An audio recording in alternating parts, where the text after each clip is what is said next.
Hello students, welcome back to our channel IGNOU height.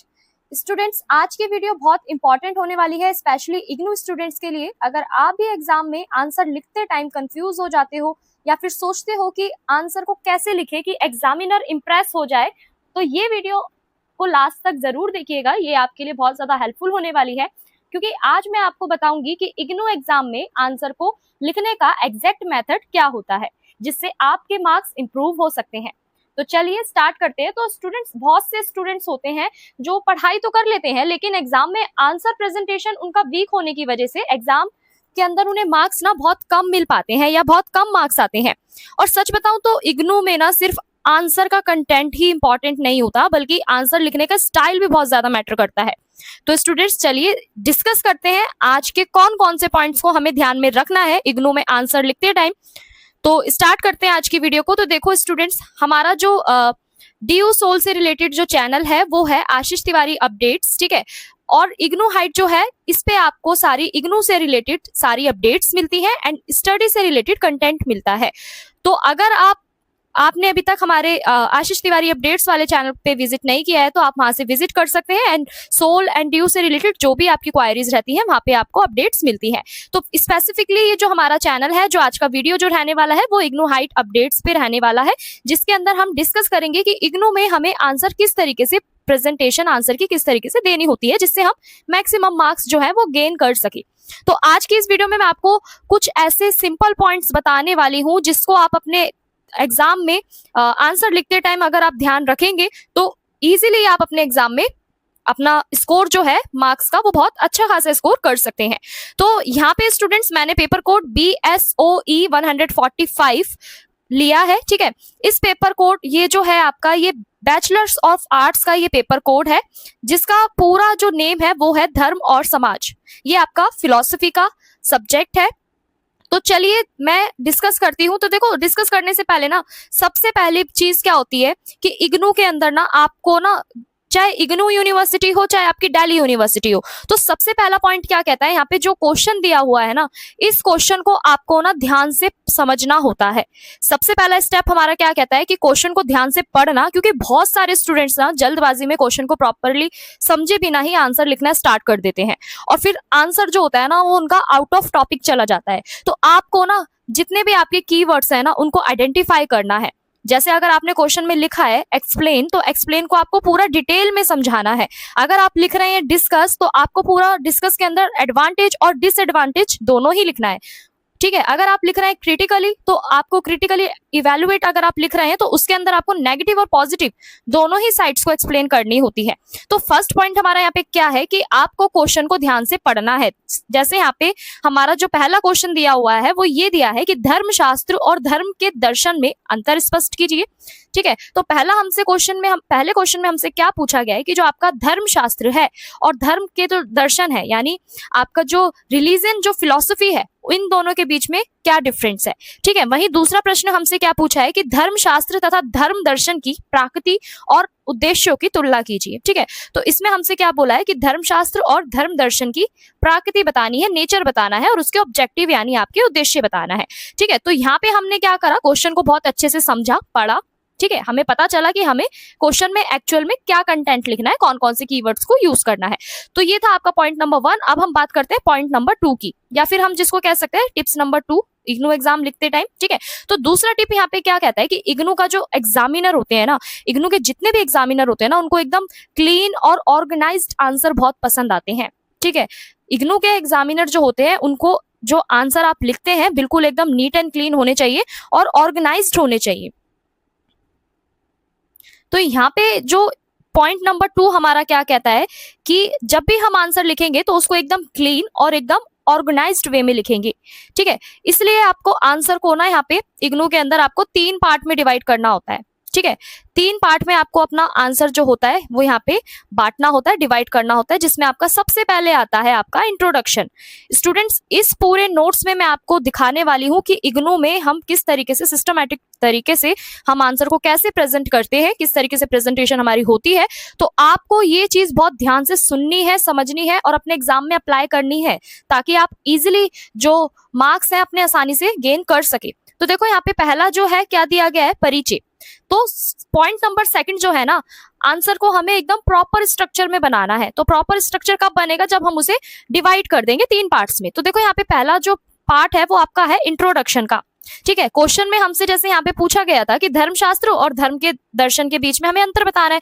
तो देखो इस प्रश्न में ना धर्मशास्त्र के बारे में ही पूछा गया है, धर्म के बारे में ही पूछा गया है। तो आपको धर्म से संबंधित जितनी भी चीजें पता है, तो यहाँ पे आप इसमें क्या लिखेंगे, परिचय में आप छोटा सा इन शॉर्ट में क्या कर देंगे, एक्सप्लेन कर देंगे जो भी आपसे प्रश्न में पूछा है, ठीक है। सबसे पहले टॉपिक का आपको शॉर्ट इंट्रो यहाँ पे लिखना होता है, संक्षिप्त परिचय लिखना होता है। उसके बाद आता है आपका मुख्य भाग, यानी आपका मेन बॉडी, आंसर की जो मेन बॉडी होती है, यानी जो आपसे आंसर में जो आपसे प्रश्न में पूछा होता है, ठीक है, वो आपको यहाँ पे लिखनी होती है। अब मेन बॉडी में ना आपको क्या चीजों का ध्यान रखना है, आपको मेन हेडिंग्स का ध्यान रखना है, ठीक है। मेन बॉडी ऊपर यानी आपको मुख्य भाग इस तरीके से हेडिंग डालनी है। उसके बाद आपको जितनी भी हेडिंग्स है ना, हेडलाइंस जितनी भी है आपकी, इसका यूज करके आपको पॉइंट्स में आंसर लिखना है। जैसे देखो यहाँ पे मैंने पॉइंट नंबर 1 में दिया है कि धर्मशास्त्र का यहाँ पे मैंने पहले अर्थ बताया है, ठीक है। फिर मैंने यहाँ पे बताया है सेकंड पॉइंट में धर्म दर्शन का अर्थ, यानी आपका रिलीजन फिलॉसफी का मीनिंग क्या होता है, यहाँ पे ये बताया है।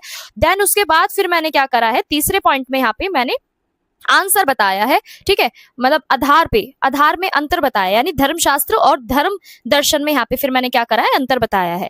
उसके बाद फिर आपका पॉइंट नंबर 4 है जिसमें मैंने प्राकृति में अंतर बताया है, ठीक है। फिर आपका उद्देश्य बताया है, क्योंकि उस प्रश्न में आपसे उद्देश्य भी पूछा था। फिर आपका है कार्य प्रणाली में अंतर, की इन दोनों में क्या डिफरेंस होता है, किस तरीके से कार्य करते हैं। फिर है आपका दृष्टिकोण में अंतर, ठीक है, यानी इस प्रोस्पेक्टिव में क्या डिफरेंस होता है। उसके बाद है आपकी समानताएं, क्या इसमें सिमिलैरिटीज है, ठीक है। तो एंड में ये जो था ना हमारा समानता है, ठीक है, इस तरीके से अगर आपने ये 8 पॉइंट लिख दिए हेडिंग डाल के, देन उसके बाद उसे अच्छी तरीके से एक्सप्लेन कर दिया, पॉइंट वाइज भी आप लिखेंगे तो बहुत अच्छा आपको स्कोर मिलता है, ठीक है। फिर एंड में आपका आता है, आपको क्या एड ऑन करना है, कंक्लूजन एड ऑन करना है, ठीक है, निष्कर्ष। तो देखो लास्ट में शॉर्ट कंक्लूजन आपको लिखना मस्ट इंपॉर्टेंट होता है, क्योंकि ऐसे आंसर जो होते हैं ना आपके एकदम प्रोफेशनल लगते हैं, ठीक है, एग्जामिनर को पढ़ने के लिए इजी होता है। अगर वहीं आप सारे आंसर में इस तरीके से अगर आप सीक्वेंस वाइज नहीं लिख कर आते हो तो वो ना एक खिचड़ी पक जाती है, जो कि एग्जामिनर के पास तो ऑलरेडी इतनी सारी कॉपीज होती हैं। तो एग्जामिनर के लिए ना सबसे इजी यही होता है कि जो बच्चा अच्छे से, मतलब जो भी स्टूडेंट्स इन स्टेप्स को फॉलो करके, यानी आपका सबसे पहले इंट्रो, फिर मेन बॉडी, फिर कंक्लूजन, इस तरीके से जो आंसर लिखता है ना, तो इसको पढ़ने के बाद ना एग्जामिनर इतना इंप्रेस होता है ना, इग्नू में यही चीज के आपको मार्क्स मिलते हैं मेनली, ठीक है। आपको अपने आंसर में इतना जो कंटेंट जो आप लिख रहे हैं ना, एग्जामिनर को उससे इतना मतलब नहीं होता जितना मतलब होता है कि आपने क्या पैटर्न फॉलो करा है, क्या सीक्वेंस फॉलो करा है अपने आंसर को रिप्रेजेंट करने के लिए, ठीक है जी। अब हम बात करते हैं यहाँ पे पॉइंट नंबर 3 की। अब जो हमारा यहाँ पे पॉइंट नंबर 3 जो है वो ये कहता है कि भाई जो भी हम आंसर लिख रहे हैं ना, उसके अंदर जो भी हम हेडिंग्स लिख रहे हैं उनको अंडरलाइन करना मस्ट इंपॉर्टेंट होता है। ये ट्रिक जो होती है ना, ये बहुत ज्यादा इंपॉर्टेंट होती है स्टूडेंट्स। ये चीज मैंने खुद ने भी अप्लाई करी है जब मैं इग्नू से अपनी जो पोस्ट ग्रेजुएशन है एमए इन पॉलिटिकल साइंस जब मैं परसुइंग कर रही थी, तो मैंने भी ये चीज को अप्लाई करा, ठीक है। तो जब मैंने इसको अप्लाई करा तो मेरे जो मार्क्स थे ना वो बहुत, ये लगा लीजिए मुझे इतनी एक्सपेक्टेशन भी नहीं थी, ये लगा लो कि मैंने MPS 001 जो मेरा सब्जेक्ट था राजनीतिक सिद्धांत, मैंने वो पढ़ा था, ठीक है, और उसके बाद मैंने यही सारे स्टेप्स फॉलो करे थे। देन उसके बाद मुझे उम्मीद नहीं थी, मेरा 70+ स्कोर गया था। मैंने 10 इयर्स की प्रिपरेशन करी थी, 10 इयर्स के जितने भी आपके पेपर्स होते हैं उनको सॉल्व करा था, थ्योरी समझी थी। देन उसके बाद मैंने फिर अप्लाई करा था, आंसर लिखा था। तो फर्स्ट टर्म में जो था स्कोर इतना अच्छा नहीं हुआ था। सेकंड टर्म में जब मैंने ये सारी चीजें अप्लाई करी ना, मैं यही चीज में कंफ्यूज थी कि मैं आंसर तो मैंने सारा अच्छे से पढ़ा है, सब कुछ मैंने पढ़ा है, फिर भी मार्क्स इतने कम क्यों मिल रहे हैं। वो इसलिए कम मिल रहे थे क्योंकि मैं अपना जो आंसर को जो रिप्रेजेंट वहां पे कर रही थी, प्रेजेंटेशन जो दे रही थी आंसर की, वो बहुत गलत तरीके से दे रही थी, यानी एक तरीके से लगा लो खिचड़ी पक रही थी। तो फिर मैंने अपना आंसर लिखने के लिए मैंने अपना स्टार्ट करा कि मेरे को किस तरीके से आंसर लिखना चाहिए। देन मैं आपको ये सारी चीजें बता रही हूँ क्योंकि ये मैंने प्रैक्टिकली सारी चीजें जो है फेस की हैं, ठीक है, ये मेरे एक्सपीरियंसेस कहते हैं, इसलिए मैं आपको बता रही हूँ। तो अगर पॉइंट नंबर 3 क्या कह रहा है कि जो भी आप हेडिंग लिख रहे हो उसको अंडरलाइन जरूर करो, ठीक है। जितने भी आपके इंपॉर्टेंट कीवर्ड्स हैं ना, ठीक है, जितने भी आपके इंपॉर्टेंट कीवर्ड्स हैं उनको आपको अंडरलाइन जरूर करना है।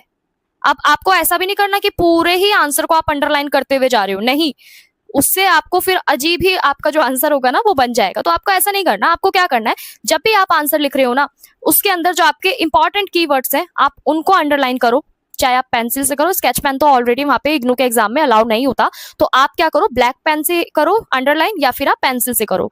इससे क्या होता है, हमारा आंसर जो होता है ना वो और भी ज्यादा अट्रैक्टिव लगता है, ठीक है, और एग्जामिनर को जो इंपॉर्टेंट पॉइंट्स होते हैं ना वो इजिली क्विकली उसे दिख जाते हैं, ठीक है। तो लेकिन पूरा आंसर आपको अंडरलाइन नहीं करना, मैं फिर भी आपको बता रही हूँ दोबारा से, ठीक है। सपोज दैट यहाँ पे मैंने क्या लिखा है कि यहाँ पे ना निष्कर्ष है, चलो इसी में मैं आपको समझा देती हूँ, ये निष्कर्ष दिया हुआ है, ठीक है। निष्कर्ष के अंदर, कंक्लूजन के अंदर हमें क्या बोला है कि हम कह सकते हैं कि धर्मशास्त्र और धर्म दर्शन दोनों ही क्या है, महत्वपूर्ण है। तो इस तरीके से अगर हम लिख कर आएंगे ना, इस तरीके से अगर अंडरलाइन करते हैं, तो इससे पता है क्या होता है कि एग्जामिनर को ना पहले से ही सारे इंपॉर्टेंट पॉइंट्स दिख जाते हैं, तो इसलिए आपको सिर्फ इंपॉर्टेंट वर्ड्स पे ही क्या करना है, अंडरलाइन करना है। अब ये थी हिंदी मीडियम और इंग्लिश मीडियम दोनों वाले स्टूडेंट्स के लिए बात, ठीक है।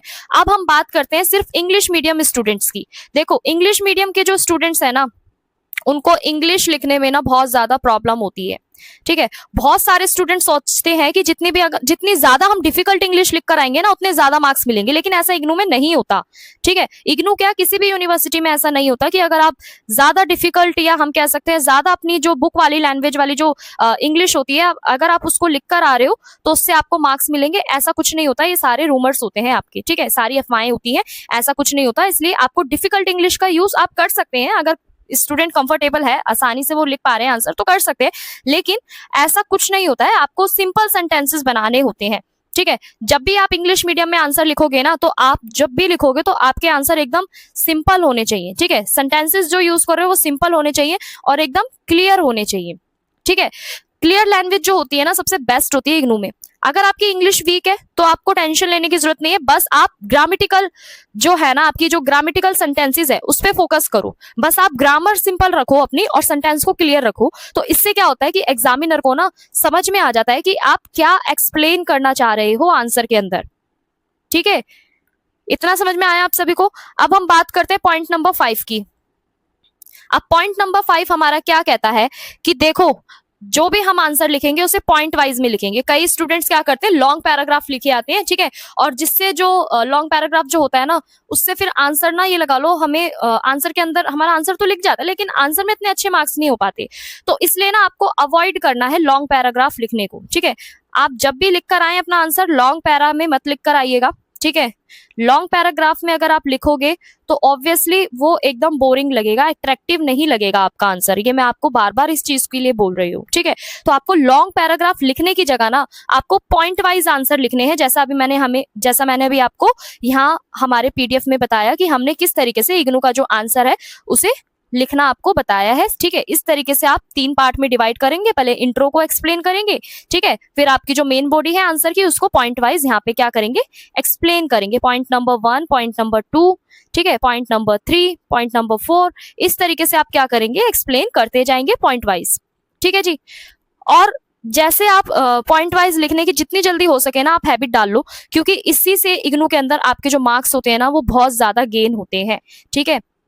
क्यों होते हैं, क्यों ऐसा इसलिए होता है क्योंकि ना एग्जामिनर के पास एक तो ऑलरेडी इतनी सारी कॉपीज होती हैं, ठीक है, चेक करने के लिए, और उसमें अगर आप सपोज दैट आप खुद एज ए एग्जामिनर सोचो आपके पास इतनी सारी कॉपीज हैं और उसमें सभी स्टूडेंट्स ने पैराग्राफ में आंसर दिया और भर भर के, तो एग्जामिनर कब तक चेक करेगा, इसलिए वो फ्रस्ट्रेट हो जाते हैं। तो एग्जामिनर तभी इंप्रेस होते हैं जब आप पॉइंट वाइज आंसर लिख कर आते हैं। तो इसलिए हम अपने इग्नू के स्टूडेंट्स के लिए ना इस तरीके से हमने अपना पीडीएफ बनाया है, इस तरीके से हमने अपने नोट्स बनाए हैं ताकि आप की एक हैबिट बन जाए आंसर को पॉइंट्स में लिखने की, और आपको समझ में आ जाए कि आप अपने आंसर को कैसे प्रेजेंट करेंगे इग्नू एग्जाम के अंदर, ओके।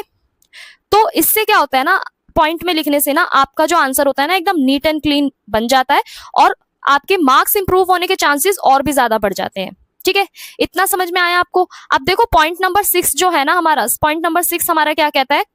अब हम बात करते हैं टिप नंबर 6 की, या हम कह सकते हैं पॉइंट नंबर 6 की। तो देखो पॉइंट नंबर 6 में अगर हम देखें तो अगर आपको रिक्वायरमेंट है, जैसे आप पॉलिटिकल के स्टूडेंट्स हैं या फिर आप हिस्ट्री के स्टूडेंट हैं इग्नू के अंदर, तो आप ना यूज कीजिए ज्यादातर डायग्राम्स को, ठीक है।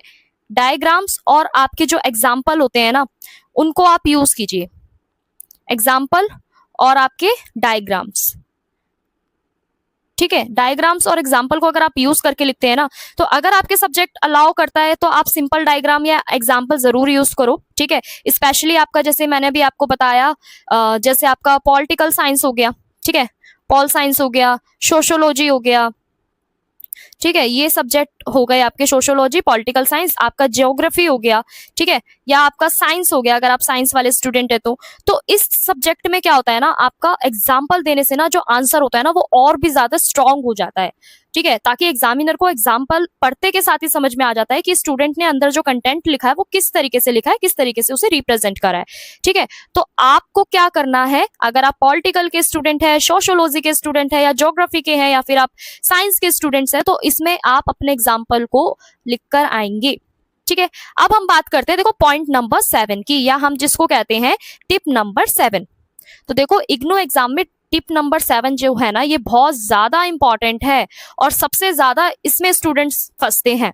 कैसे फंसते हैं, देखो पॉइंट नंबर 7 हमारा क्या कहता है कि भाई टाइम मैनेजमेंट। चलो मैंने अभी आपको इतना सब कुछ तो बता दिया कि आपको आंसर कैसे फिल करना है, किस तरीके से लिखना है, ठीक है, लेकिन अब सबके मन में यही जवाब होगा, यही सवाल हो रहा होगा, ठीक है, कि मैम आपने इतना सब कुछ तो बता दिया कि हम इस तरीके से लिखेंगे, ऐसे करेंगे, लेकिन इतना टाइम कहाँ होता है भाई, इग्नू के अंदर सिर्फ 3 घंटे मिलते हैं, किसी किसी में हमें 2.5 घंटे मिलते हैं। ठीक है, तो इतना टाइम कहाँ से लाएंगे हम कि हम अपने आंसर को इतने आराम से कर पाए, क्योंकि उस टाइम पे हम बहुत ज्यादा नर्वस भी होते हैं। ठीक है, बहुत ज्यादा पैनिक भी हो रहे होते हैं कि कोई हमारा क्वेश्चन छूट ना जाए, कोई इंपॉर्टेंट पॉइंट लिखना ना भूल जाए हम। ठीक है, तो टाइम मैनेजमेंट जो है ना, आपका पॉइंट नंबर 7 जो है ये बहुत ज्यादा इंपॉर्टेंट है, इसको ध्यान से सुनिएगा, समझिएगा। जो पॉइंट नंबर 7 है वो क्या कहता है कि भाई एग्जाम में एक आंसर पे ज्यादा टाइम वेस्ट मत करो। समझ रहे हो, आपको जितनी चीजें पता थी उस क्वेश्चन से रिलेटेड, आपने जो भी एग्जाम में जो भी आपने क्वेश्चन अटेंड करा एग्जाम में, ठीक है, उस क्वेश्चन से रिलेटेड आपको जितनी चीजें पता थी आपने लिख दी। ठीक है, इट्स ओके, हो गया। अब आपको क्या करना है, दूसरे क्वेश्चन को भी इक्वल ही इंपॉर्टेंस देनी है। समझ रहे हो, आप इक्वल इंपॉर्टेंस देनी है आपको दूसरे क्वेश्चन को भी। ये नहीं कि एक ही क्वेश्चन में भैया लिखने के लिए बैठे हुए हैं, भरे जा रहे हैं शीट्स एक ही क्वेश्चन पे, ऐसा नहीं करना है आपको। ज्यादातर स्टूडेंट्स ना यही करते हैं, और होता भी ये मेरे को लगता है नेचुरली है स्टूडेंट्स के साथ ना। देखो जब भी हम बैठते हैं ना, क्वेश्चन पेपर हमारे सामने आता है, जो भी क्वेश्चन हमें पहले आता है ना बहुत अच्छे से आता है, हम उसमें इतना लिख देते हैं कि हम भूल जाते हैं कि बाकी क्वेश्चन भी हमें अटेम्प्ट करने हैं। तो हमें यहाँ पे क्या करना है, हमें टाइम मैनेजमेंट करना है। ठीक है, टाइम मैनेजमेंट करना सीखना है कि जब भी हम इग्नू का एग्जाम लिखेंगे या कोई भी यूनिवर्सिटी का हम एग्जाम लिखेंगे तो उसमें हमें एक ही आंसर पे ज्यादा टाइम वेस्ट नहीं करना है। ठीक है, हमें दूसरे क्वेश्चन को भी इक्वल इंपॉर्टेंस देनी है, दूसरे क्वेश्चन को भी उतना ही अटेम्प्ट करना है जितना हमने पहले वाला करा है। तो पहले वाले क्वेश्चंस को अटेम्प्ट करो जो आपको बहुत अच्छे से आते हैं। ठीक है, सबसे पहले वो क्वेश्चन को अटेम्प्ट करो जो आपको बहुत अच्छे से आते हैं, जिसके बारे में आप 100% श्योर हो। ठीक है, तो स्टूडेंट्स ये थी आपकी इग्नू के अंदर आंसर को लिखते समय आप किस तरीके से किन किन चीजों का ध्यान रखेंगे। आज की वीडियो जो थी आपकी इसके ऊपर थी। देखो स्टूडेंट्स, इग्नू एग्जाम डिफिकल्ट नहीं होते। कई स्टूडेंट्स का ऐसा मानना है कि इग्नू ना हमारी जानबूझ की ना बैक दे देता है हर सब्जेक्ट में। हम आंसर तो बहुत अच्छे से लिख कर आते हैं, बुक का ही कंटेंट लिख कर आते हैं, सारी चीजें जो पढ़ी होती है पूरे साल वो ही लिख कर आते हैं, फिर भी हमारी बैक आ जाती है। तो देखो इग्नू यहाँ पे आपको जानबूझ की बैक नहीं देता। ठीक है, इग्नू क्या देखता है, आपका सिर्फ आपकी प्रेजेंटेशन नहीं देखता। ठीक है, आंसर की इग्नू सिर्फ आपकी प्रेजेंटेशन नहीं देखता, बल्कि आपका जो लिखने का जो स्टाइल होता है ना, प्रेजेंटेशन के साथ साथ आपकी जो राइटिंग है, ठीक है, राइटिंग स्टाइल जो आपका होता है, ठीक है, इग्नू वो भी देखता है। तो यहाँ पे आपको प्रेजेंटेशन के साथ साथ अपने राइटिंग स्टाइल का भी ध्यान रखना है। ठीक है, अगर आप क्लीन हैंड राइटिंग में प्रॉपर हेडिंग के साथ, सिंपल एक्सप्लेनेशन के साथ अगर अपने आंसर के अंदर ये सारी चीजें ऐड ऑन करेंगे तो डेफिनेटली आपको एग्जाम में मार्क्स जो है ना वो बहुत अच्छे मिलेंगे। डेफिनेटली मार्क्स इंप्रूव होंगे ही होंगे आपके, ये मेरी आपके लिए गारंटी है। ठीक है स्टूडेंट्स, तो स्टूडेंट्स अगर आपको ये वीडियो हेल्पफुल लगी हो तो वीडियो को लाइक शेयर जरूर करना, क्योंकि देखो अभी हमारा जो चैनल है ना वो एकदम ग्रोइंग चैनल है। ठीक है, हम सभी ने इग्नू के स्टूडेंट्स को ध्यान में रखते हुए, उनकी प्रॉब्लम्स को ध्यान में रखते हुए हमारा IGNOU height study and update channel को क्रिएट करा है। तो आपको ज्यादा से ज्यादा वीडियो को क्या करना है, शेयर करना है, लाइक करना है, ताकि सभी स्टूडेंट्स जो है हमारे चैनल से जितनी भी आपको चीजें प्रोवाइड कराई जा रही है उनका फायदा वो उठा सके। ठीक है, तो स्टूडेंट्स, अगर आपको ये वीडियो पसंद आई तो वीडियो को लाइक करना मत भूलिएगा, क्योंकि आपके एक लाइक से हमें मोटिवेशन मिलता है और हम फिर आपके लिए, इग्नू वाले स्टूडेंट्स के लिए और भी ज्यादा मेहनत करने के लिए क्या होते हैं, मोटिवेट होते हैं और भी बेस्ट कंटेंट लाने की हम आपके लिए कोशिश करते हैं। तो वीडियो को लाइक जरूर कीजिए, चैनल को शेयर कीजिए, सब्सक्राइब कीजिए और अपने दोस्तों के साथ शेयर करना ना भूले, ठीक है। और एक प्यारा सा कमेंट जरूर लिखिएगा आप, ठीक है। अगर आपको ये वीडियो पसंद आई, हेल्पफुल लगी हो तो प्यारा सा कमेंट जरूर लिखिएगा, उससे भी हमें मोटिवेशन मिलता है। और साथ में आप कमेंट्स में मेंशन कर सकते हैं कि अगर आप इग्नू के स्टूडेंट हैं तो आपको कौन कौन से सब्जेक्ट के ऊपर लेक्चर की वीडियोस चाहिए है, ठीक है, कौन कौन से सब्जेक्ट के नोट्स आपको चाहिए है, या आप कौन से प्रोग्राम कोड से आप अपना जो ग्रेजुएशन है या पोस्ट ग्रेजुएशन है कर रहे हैं, ठीक है। इसी के साथ स्टूडेंट्स, यहाँ पे आपको हमारे सभी चैनल्स के सोशल मीडिया के आपको सभी लिंक्स दिए गए हैं, ठीक है। तो आपको जो जितने भी हमारा जो यूट्यूब चैनल है वो है आपका इग्नू हाइट। यहाँ पे आपको सभी लेक्चर मिलेंगे, इग्नू से रिलेटेड अपडेट्स मिलेंगी। और अगर आपका कोई डाउट है, ठीक है, तो आप हमारे इंस्टा पेज को फॉलो करके, हमारा जो इंस्टा पेज है वो है आशीष तिवारी अपडेट, ठीक है। यहाँ पे आप कभी भी एनी टाइम आप क्या कर सकते हैं, डीएम करके अपनी क्वेरीज को पूछ सकते हैं। कोई भी डाउट है, कोई भी क्वेरी है स्टडी के रिगार्डिंग, नोट्स के रिगार्डिंग या अपनी प्रिपरेशन के रिगार्डिंग, तो हम यहाँ पे आपको प्रॉपर गाइड करेंगे। इसके साथ साथ हमारे व्हाट्सएप चैनल को भी आप फॉलो करना मत भूलिएगा, क्योंकि व्हाट्सएप चैनल आपका बहुत ज्यादा यहाँ पे इंपॉर्टेंट है। व्हाट्सएप एंड टेलीग्राम चैनल, देखो व्हाट्सएप चैनल पे आपको सभी इग्नू से रिलेटेड अपडेट्स मिलती हैं, चाहे वो आपका एडमिट कार्ड से रिलेटेड हो या फिर आपका स्टडी अपडेट हो या फिर आपका री रजिस्ट्रेशन हो, सारी अपडेट यहाँ पे आपको टाइम से पहले हम प्रोवाइड कराते हैं, ठीक है। इसके साथ साथ आप सभी हमारा टेलीग्राम लिंक ज्वाइन करना ना भूलना, क्योंकि आपको टेलीग्राम चैनल पर हमारे सभी क्लासेस के जितने भी नोटिफिकेशन होते हैं लेक्चर वाइज आपको वहां पे लिंक प्रोवाइड कराए जाते हैं।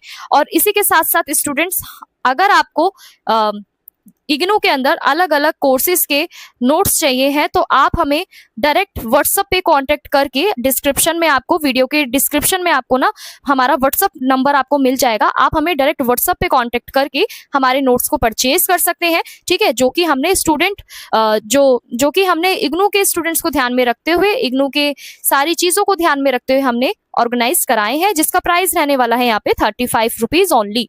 तो स्टूडेंट्स देखो, यहाँ पे 35 रुपीज जो हमने नोट्स का जो प्राइस लिखा है वो बहुत कॉमन है, बहुत स्टूडेंट फ्रेंडली है, ठीक है। ये मान लीजिए स्टूडेंट फ्रेंडली नोट्स का जो प्राइस है यहाँ पे स्टूडेंट फ्रेंडली रहने वाला है, ठीक है। हर स्टूडेंट जो है वो अपने इग्नू के एग्जाम की प्रिपरेशन को ताकि इजीली कर सके, ठीक है।